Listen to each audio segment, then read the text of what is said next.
Oh, howdy all, grab yourselves a beer. It is time for some Path of Exile discussion. Today, we got the Atlas of Worlds changes that are going to be concurrent with the Blight League. So whether you're a standard player or a League player, the Atlas of Worlds is getting one of its usual shake-ups in the Blight League. Now, this will create lots of new options for in-game farming, and lots of changes. GGG have been changing the Atlas of Worlds every single league recently, and part of the reason they do that is just to keep things fresh. There's changes. Changes mean that a lot of the strategies that we used to use for the Atlas no longer work, or they no longer quite work. They need to be modified. And basically, the experience of farming certain divination cards, farming certain zones, is going to change. So what I've done is I've come up with 4 approaches you can take to the new Atlas. This isn't a dedicated Atlas of Worlds guide, in the sense that it's not going to tell you which maps to shape and why to shape them, or which map to use your Elder Orb on, which maps to strategically not complete. Instead, I'm going to discuss some of the things that will help you design your own Atlas guide, and then your own Atlas strategy, and then you can make your own decisions. I will later put out another video that goes through a couple of specific strategies, but I want to think a bit more on them because I haven't yet decided which strategies I think are best. So, firstly, we don't know how the Atlas of World interacts with blighted maps. We don't know with the in the Blight League. We know that blighted maps exist. We don't know very much about them other than that they contain no normal monsters and they contain an exorbitant amount of blight encounters.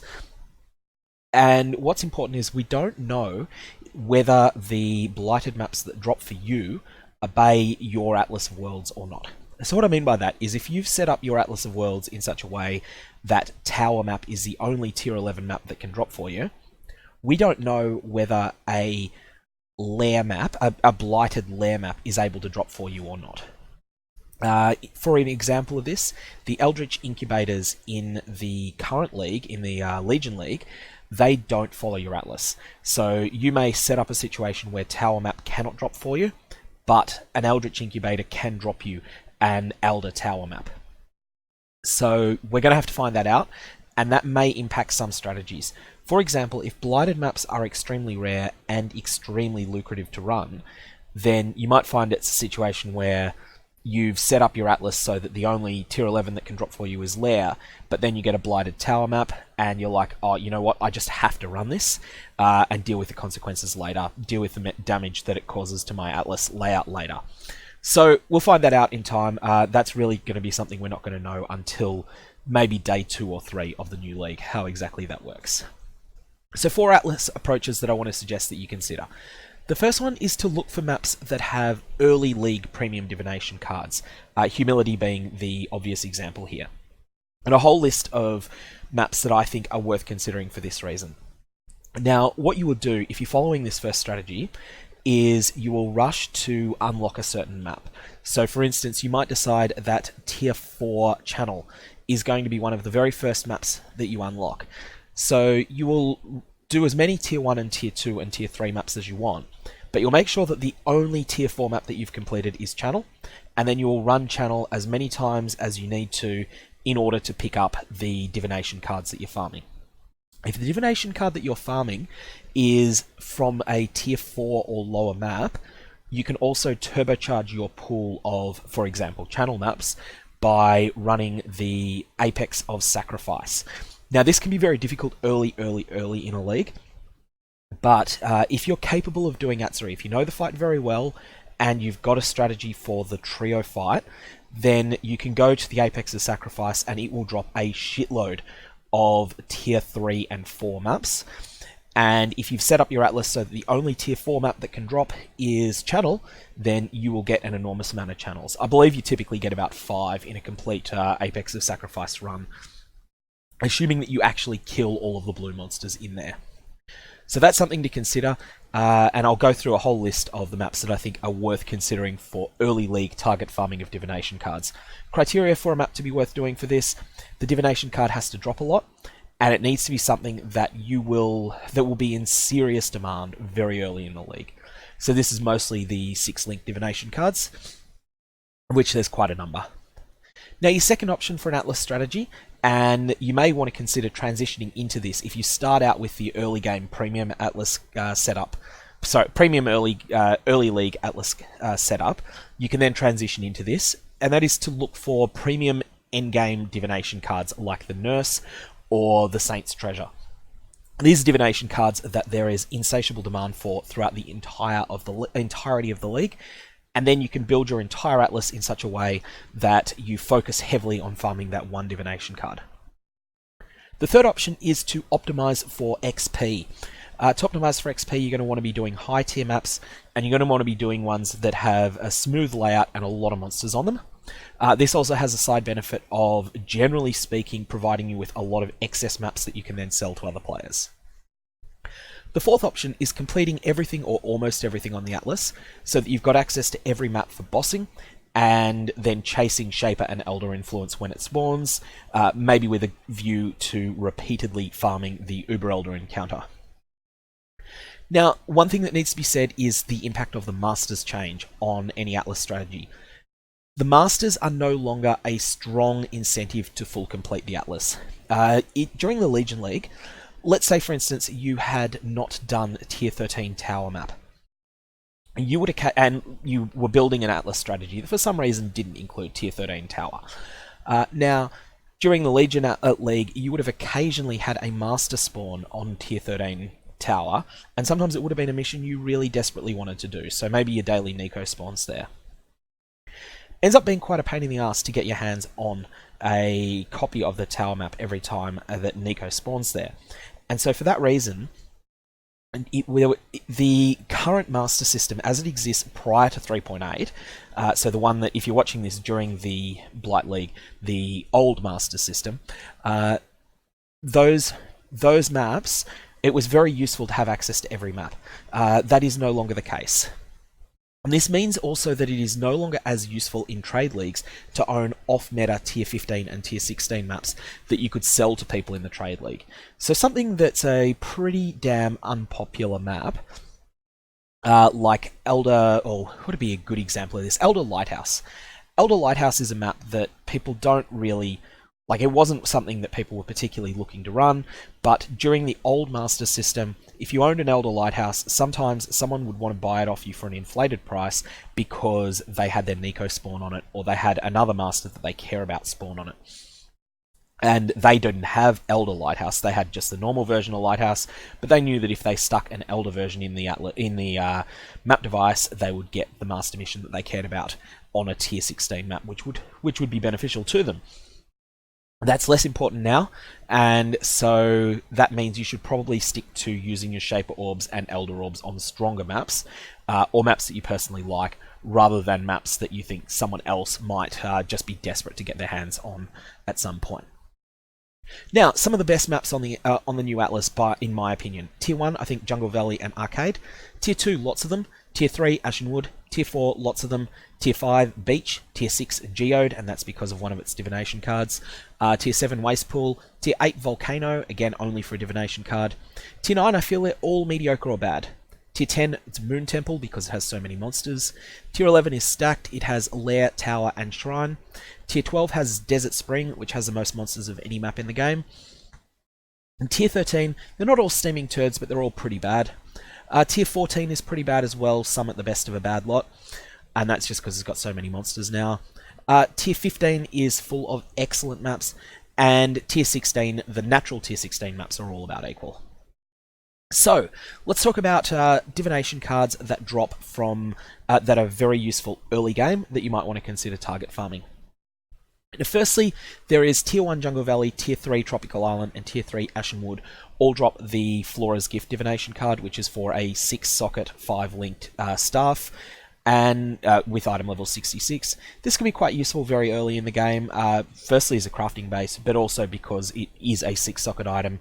The card drops a lot, and you will, generally speaking, be starved on Jeweler's Orbs and Orbs of Fusing very early in a league.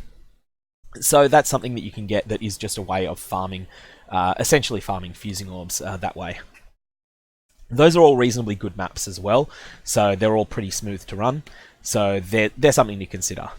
Tier 4 Channel and Tier 9 Waterways drop the Humility Divination card, which gets you Tabula Rasa. This is a very, very solid early piece of kit that will do the job until you can get a real 6-link. The reason I name Tabula Rasa's Divination card here, Tabula is obviously the weakest possible 6-link item that you can get, but it has a real advantage to it, and that is that it is, one, it's flexible, you don't need to recolor it, and two, the Humility Divination card has a much higher drop rate than any of the other 6-link Divination cards do. So one of my common strategies, and I was running this in Legion, and then I think my 4th or 5th channel map that I ran, a Tabula naturally dropped, so I didn't even need to get the full Divination card set. But early in Legion League, I rushed to channel, and me and the person I'd been leveling with, we just farmed it over and over and over again. That was our plan. We got about 3 or 4 humilities from the first few maps that we did, and then boom, I had a Tabula drop. My leveling buddy had already had a Tabula drop for him in Cruel Lab, and so that point we were fine.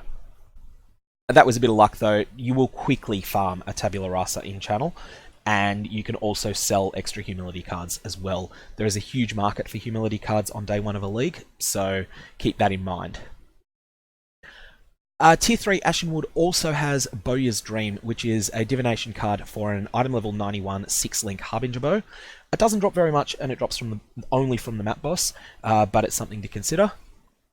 Tier 3 Desert, Tier 12 Desert Spring, and Tier 10 Dunes all drop Imperial Legacy, which is a frequently dropping divination card, but you need a set of 22 for an item level 100 6-link Imperial bow. Very good starter weapon, and the card is not particularly rare, so it is something that you can realistically farm. You can get yourself a full set of those if you want to. I certainly didn't want to do that in Legion League because it does take a while, and partly I feel that you might be better off with a 5-link Shaper bow than with a 6-link normal bow. But I'll let you make up your own mind on that. It is a viable option. Tier 4, the Cursed Crypt, has a divination card for a 6-link Astral Plate. This is a very solid piece of armor if you're playing a skill that is that's using a lot of red support gems, and so that's something that you can certainly consider farming early on. There is a Chains That Bind divination card, which is just for a random 6-link armor. Now, fair warning with this, you may well get a type of armor that is hard to chrome. So if you were to get, say, a Val Regalia from this, and your character is mostly using red and green gems, then you're going to have to sell that Val Regalia to someone else. But the Chains That Bind drops from 2 Cage, 3 Pen, and 8 Pit. Cage, if you like the map, now I personally hate the Cage map layout. I absolutely loathe it, and I would not run it even if it was one of the best maps in the game. But I know a lot of people like it because it is fairly linear, and it's just a windy path. If you like the Cage map, then by all means target farm it. Just run all 4 of the tier 1 maps, then make sure that Cage is the first tier 2 that you do, and then you will get absolutely flooded with Cage drops while you're running it. Run them pretty hard, and you will get a set of Chains That Bind in time. It will take you a lot of maps, and it's up to you to decide whether it's worth prioritizing getting the Chains That Bind or advancing your Atlas towards the center. That's your decision to make. That card also drops, I didn't mention, in Tier 10 Lava Chamber as well. Tier 6 Residence drops the Dapper Prodigy, which is 6-link armor with item level 100. And that map is, I find it's not dense enough for me to want to farm it, but I will leave it there for people to consider. Now, there's a very niche 6-link card, the Dark Mage, which drops an item level 55 6-link staff. Now, item level 55 imposes quite strong restrictions on what mods can drop on it, and for some people this is terrible, for others it is worthwhile. It drops in Overgrown Shrine Tier 6 and in Overgrown Ruin Tier 10. There's a number of cards that drop the Porcupine, which is for a item level 50 6-link short bow. This was best when Quill Rain was still a good unique item. Unfortunately, Quill Rain has gone the way of the dodo. It has been nerfed into oblivion, and so I don't really recommend farming this card, but if you want to do it, 11 Gardens, 12 Plaza, and 14 Terrace are the options. Again, that's getting closer to the center of the Atlas, which means that it's going to be more difficult to target that as your first 6-link. You may want to have a 5-link from somewhere else. Lastly, rounding out the 6-link cards is Tier 6 Arsenal drops the Warlord, which is a 6-link Coronal Maul. Coronal Maul, pretty niche item. It's item level 83. And if you want that specific base, if for some reason you're building a 2-hand mace character, then you know where to get that. Lastly, while we're talking about divination cards that give you linked items, there is Tier 12 Crystal Ore, drops the divination card for a prophecy to 5-link an item. Now, you've probably already got a 5-link by the time you're targeting Tier 12 maps, although it is entirely possible to get there on 4 links. However, that prophecy, the Jeweler's Touch, will sell very, very, very well on day 1 of a league, as players that get lucky with a powerful unique armor decide that they want to just immediately. They want to make sure that they're not at the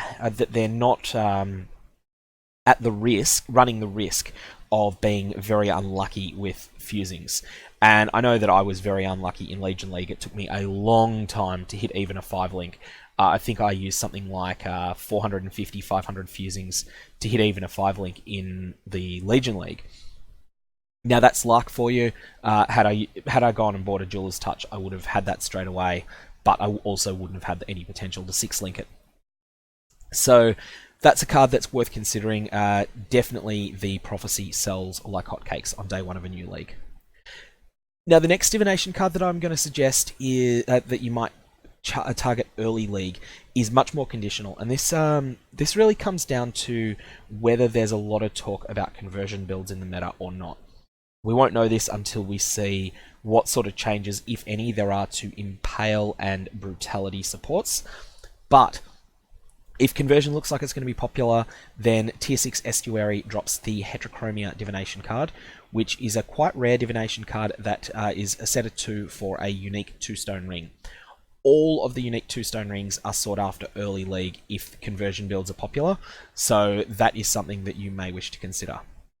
Lastly, very early in a league, you tend to be starved for alchemy orbs, and so pushing to Tier 4 Flooded Mine, or Tier 7 Underground Sea, or even Tier 9 Mineral Pools for the Survivalist Divination card is an option. Fusings are also an option to target early, but I think they're less important. Your first 6-link should come from divination cards, not from fusings, and I think that for that reason, target the Survivalist if you want to go for a currency card early on. You will be very starved of alchemy orbs while it's sort of day 1 of a league, partly because you're going to be alching all of your maps, but you won't have a pool of saved up alchemy orbs from things like delves and the like. And secondly, because you will be buying every single map that Zana is selling, and once she starts selling Tier 7 and higher maps, those are denominated in alchemy orbs. Now, if you're targeting your Atlas strategy early league around any of these early league only divination cards, it is very important to change this strategy as soon as it is no longer necessary. For most people, this will be just get yourself a 6-link. Don't bother farming more for other players to sell to other players, and then at that point you're set. You don't need to continue with this Atlas strategy, and you can and should reassess your Atlas strategy. It is, however, viable to target farm waterways or channel early, just so that you've got heaps of humility cards to sell to other players. Only do this if you can get there, not just day 1, but within about maybe 6 or 7 hours of league start, because a humility divination card will be 3.5 to 4 chaos very, very early in a league. Then it will drop to be 1 chaos by the time that it's, say, day 7 of the league. By the time it's 1 chaos, you can certainly do much better things with your time. So let's talk the second strategy that you might consider building an Atlas around, and that is going for maps that have divination cards for premium endgame items or other things where demand is insatiable all league. Now, I picked a few options out that you might want to consider here. There are others, but these are the ones that stand out to me. Firstly, Tier 11 Lair, Tier 15 Dark Forest, the Wolven King's Bite divination card. This is a divination card for Rigwold's Quills, the most overpowered and broken quiver in the game, and it is something that is in enormous demand all league. Rigwald's Quills gives all projectiles that you fire the ability to fork, and forking is just incredible when you are getting it for basically no opportunity cost. It's almost an entire additional support gem for all of your bow attacks. So, Rigwald's Quills, and the other reason Rigwald's Quills is great is because at the time I'm recording this video, the most powerful build in the game is Dexterity stacking Tornado Shot. And those builds generally are played by very wealthy players who will pay an absolute fortune for a Rigwald's Quills that has the corruption on it that arrows chain one additional time. Now, getting that corruption on Rigwald's Quills makes those quills worth more than a Mirror of Kalandra, but also there are other premium corruptions that will also seriously up their value. For that reason, a large number of Rigwald's Quills actually get destroyed by the altar by the incursion altar. So there's going to be continual demand for this item throughout the entire league, and the Wolven's King's Blight is not a staggeringly rare divination card either. It's not common, but every time you get one, it'll be a solid Exalted Orb for the card, at least in the current state of the Path of Exile economy. And if there are any changes to the rarity of Rigwald's Quills in the next league, then I would expect that the value of this card will go up accordingly. Now, this is going to be a hard one to farm, and I want to point out why. You'll notice that the Lair map here, I'll just zoom in on it, Lair is connected to Tier 12 Crystal Ore and to Tier 12 Shipyard. This is bad news. The reason for that is that if it was only connected to one Tier 12, so let's say that it was Caldera that you were considering instead, and Caldera is not a bad map, it drops a couple of good divination cards, but with Caldera, you could use your Elder Orb on Crystal Ore. Then you could have absolutely no Tier 11 and 12 maps on the Atlas completed, except for Caldera and Crystal Ore. Crystal Ore would now be a Tier 16. While you're running Caldera, remember that the only maps that can drop are maps that you have completed or maps that are connected to the map that you're currently running. So while you're in Caldera, you could technically have a Crystal Ore map drop, except it's not a valid drop because it's got your Elder Orb on it. So therefore, any Tier 11 or 12 map that would drop for you is instead replaced by Caldera. That doesn't work for Lair. The reason is that you can only Elder Orb one of Shipyard or Crystal Ore. So even if you do that, the other one will just soak up all of your Tier 12 drops, and they won't be downgraded to Tier 11s. So this means that you need to get so many Tier 11 drops, because you can't use your Tier 12s, that you can sustain Lair on its own, and that's practically impossible. For this reason, the only way that you can really target farm the Lair map is by upgrading it to Tier 16 with the Elder Orb. And that makes it considerably harder to beat the map. It does have a notoriously dangerous boss. In my opinion, the map Rigwald is the most dangerous boss on the Atlas, with one exception, and that exception is the Guardian of the Minotaur, who is hiding in Maze of the Minotaur over here. Rigwald has a number of deadly attacks, and he has a bleed that will... He has a bleed that he inflicts on you whilst he is invincible and chasing you, and so that bleed will kill you if you don't... It's a big enough bleed that it will kill you if you're running away from it, so you must clear that bleed almost immediately when it comes up. He also has a number of other attacks that you need to react to very quickly, or else they will kill you. So, Rigwald is a pretty dangerous boss, assuming that, of course, bosses haven't been changed. Sometimes they do change around bosses in the maps. But even then, Lair is still a map that is worth doing. Now, our second option is to target the Tier 6 map Geode, for the Buried Treasure Divination card. I suspect that this Divination card, and this is the one for a Sulphite Scarab, I suspect that this Divination card actually drops from a specific type of monster.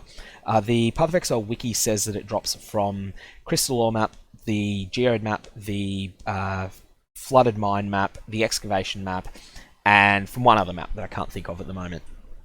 However, there's actually a number of Divination cards in that category.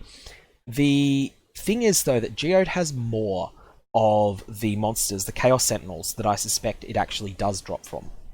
I suspect it is locked to those specific monsters. And I did a bit of a test with that where I ran 40 of the Flooded Mine, no, not Flooded Mine, Excavation was the one I ran 40 of.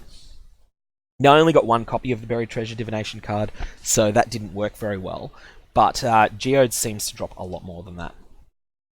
So, in fact, I've got 2 on Geodes without target farming that map during the Legion League, and I didn't run it all that much at all. So for that reason, I suspect that that is the place to go for the Sulphite Scarab Divination card. Again, it's connected to 2 tier 7s, but that's okay here. You can Shape Absorb one of them and Elder Orb the other one, and then have no other tier 6 or tier 7 maps on your Atlas. And if you do that, then the only tier 6 and 7 maps that can drop for you will be Geodes, so you'll be swimming in them. Alternately, you can upgrade Geode to tier 11 or tier 16 if you prefer, and set up your Atlas around that option. Now, Exalted Orb Divination cards are the next thing that comes to mind as something there is insatiable demand for amongst endgame players, and there's lots of options here. Tier 2 Alleyways is a good choice, Tier 6 Arsenal is a good choice, but there's a lot of them to consider, so I'll leave the decision with you, and do a little bit of research on the Path of Exile wiki if you want to see what divination cards there are for Exalts, because there's a lot of them. Of note, the Alluring Bounty is not particularly target farmable at all, because it drops from the Uber Atsuri fight.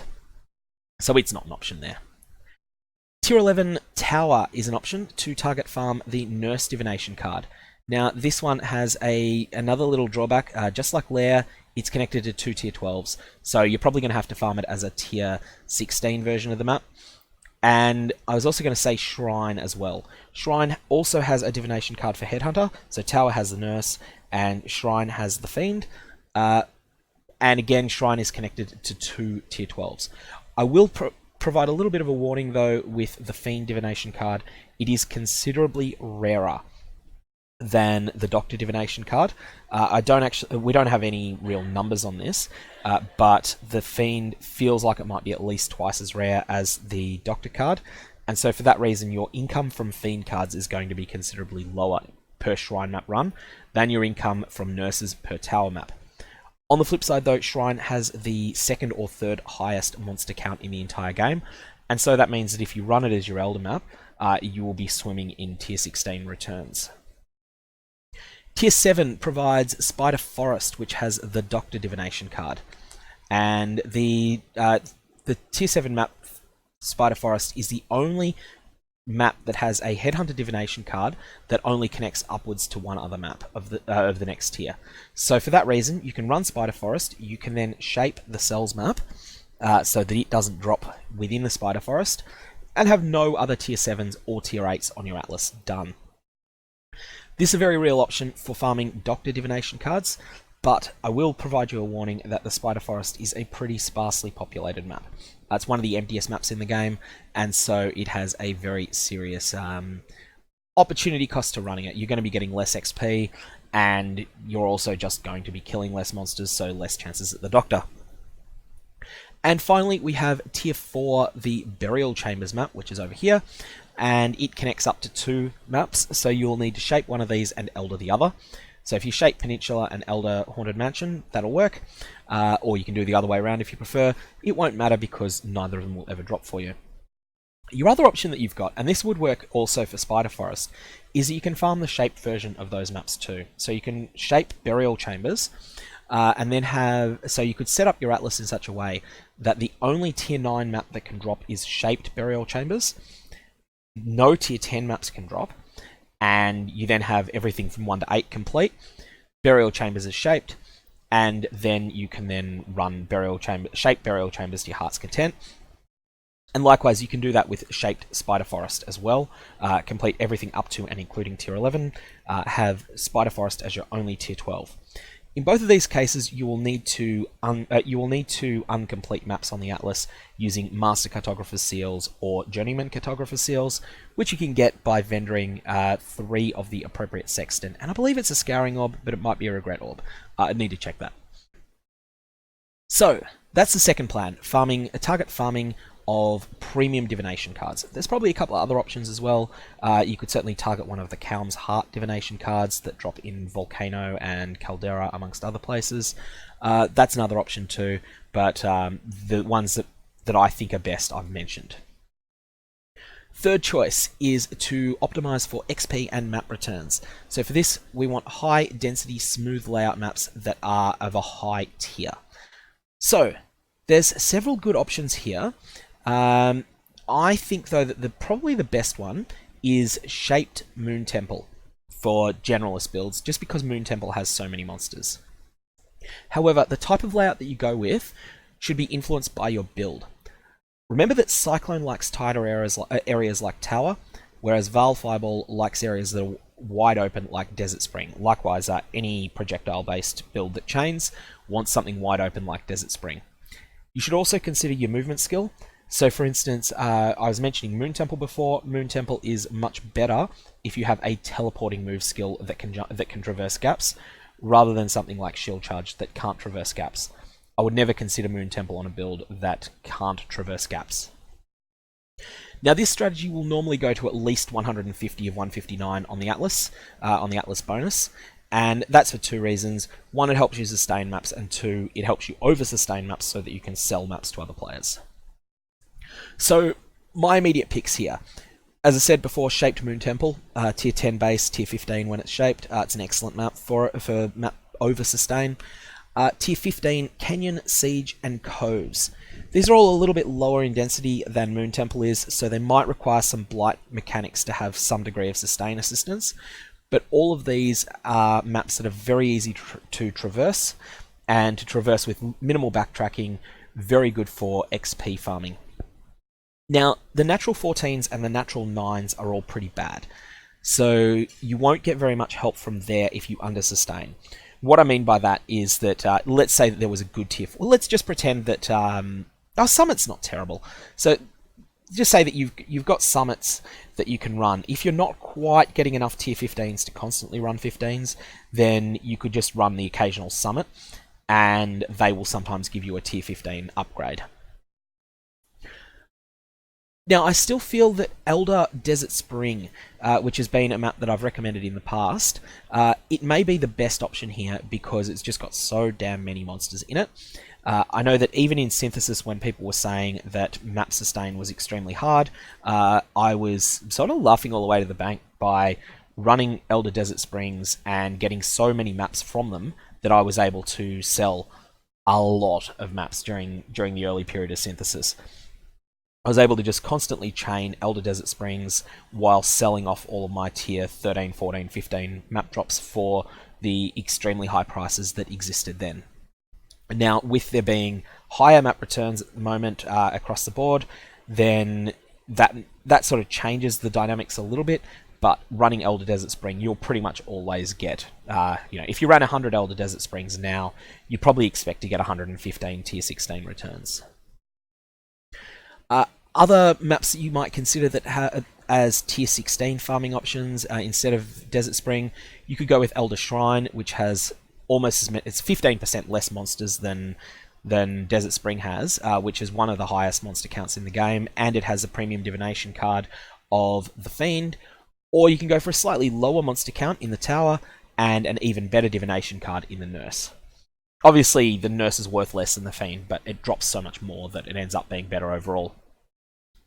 Now, the fourth Atlas plan to consider is probably the most straightforward one, which is just to optimize for boss killing. Now, this requires you to build your character around being very powerful at killing bosses early in the league. Ideally, your character will be able to kill the Shaper with a very minimal gear, kill the Shaper's Guardians with minimal gear, and will be able to kill Val Temple and Uber Elder when you've only got mediocre to solid gear. You don't need anything extraordinary for it. Typical in this case, you would set up your Atlas by not using your Elder Orb at all, and just use your Shaper Orbs on your personal favourite maps. Val Temple becomes your premium divination card map.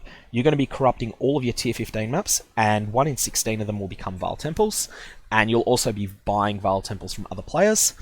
And Val Temple drops the Queen's Sacrifice Prophecy divination card, which is of all of the high value divination cards, it is the one that drops the most frequently. It's got the highest drop rate of any of the very high value divination cards. Now, if you do this early league, you want to sell slots in your boss kills. So lots of people will give you a Master Cartographer Sexton or 5 Chaos Orbs early to get kill credit on a Guardian map, a tier 16 Corrupted Guardian. And they'll pay double that or more for a Vaal Temple because the boss is just so damn hard, and because the map is a pain in the ass to source. This is the best option as well if you want to collect middle tier Shaper and Elder item bases early, which you can then sell to other players. So if you decide to go with the boss killing Atlas, I suggest you just do full completion. Complete every single map on the Atlas. If Parandus Manor ends up being expensive, then skip it. Likewise, if Doriani's Machinarium is expensive, then skip it. But otherwise, just complete everything and work on killing those bosses as early as you can. And you will be able to, basically, you're not going to be farming the high-value divination cards yourself. You're not going to be coming across the nurses, the fiends, the doctors, and the like.